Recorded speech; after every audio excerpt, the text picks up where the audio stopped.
Assalamualaikum warahmatullahi wabarakatuh.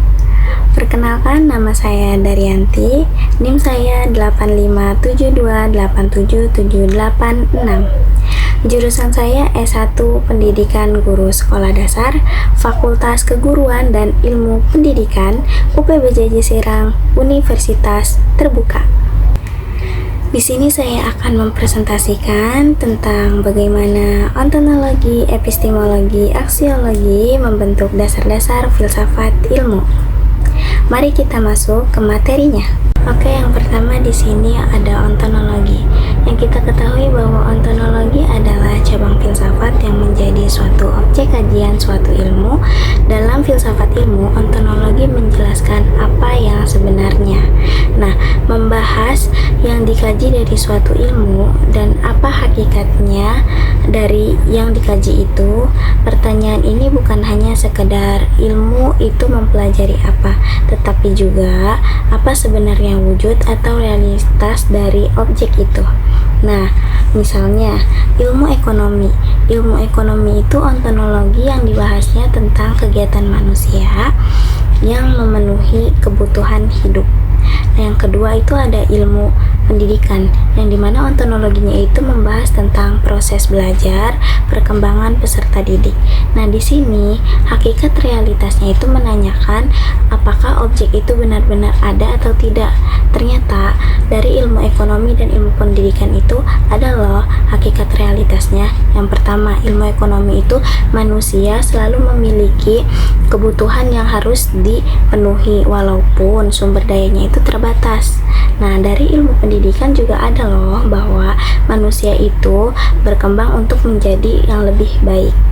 Makanya dia belajar untuk berkembang agar menjadi lebih baik. Nah, maka dari itu ontologi tidak hanya melihat apa yang dikaji, tetapi juga mengapa hal itu benar-benar ada dan penting dalam kenyataan. Nah, selanjutnya yang kedua itu ada epistemologi.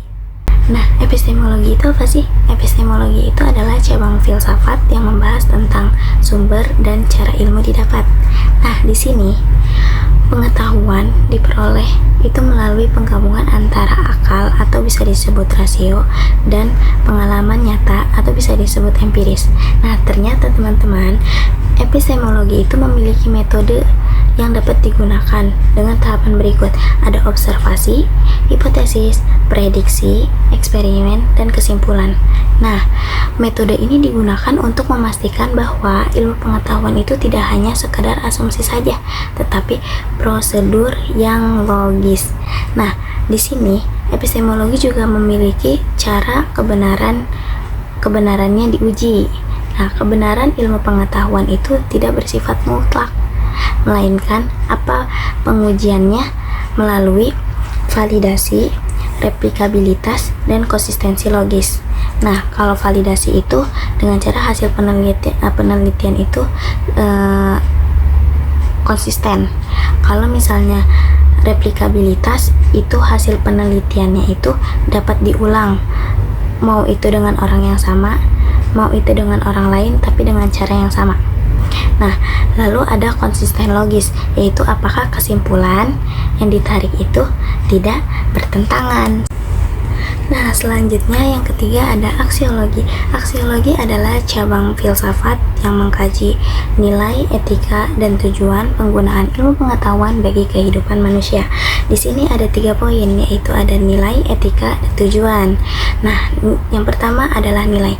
Nilai ilmu pengetahuan. Ilmu selalu mengandung nilai karena dikembangkan oleh manusia yang memiliki latar belakang, terus tujuan, dan norma tertentu.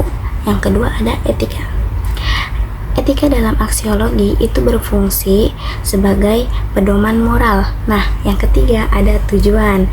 Tujuan utama dari aksiologi atau tujuan utama dari penggunaan ilmu ini untuk memastikan ilmu pengetahuan menjadi instrumen untuk meningkatkan kesejahteraan dan martabat manusia. Nah, selanjutnya kita ke pembahasan yang terakhir nih. Nah, tadi kita sudah membahas tentang ontologi, epistemologi, dan aksiologi. Nah, ternyata ontologi, epistemologi, dan aksiologi itu merupakan satu kesatuan sistematis yang membentuk fondasi filsafat ilmu loh. Dan ketiganya itu tidak dapat dipisahkan karena setiap cabang ilmu pengetahuan itu memerlukan jawaban dari 3 pertanyaan mendasar yang beruntun. Nah, ketiganya juga saling berkaitan dan menjadi fondasi yang utuh serta menciptakan kerangka yang holistik dalam penguatan atau pengembangan ilmu. Sekian video presentasi dari saya. Mohon maaf jika ada kesalahan kata atau pengucapan yang kurang jelas atau materi yang tidak dapat dimengerti. Saya akhiri. Wassalamualaikum warahmatullahi wabarakatuh.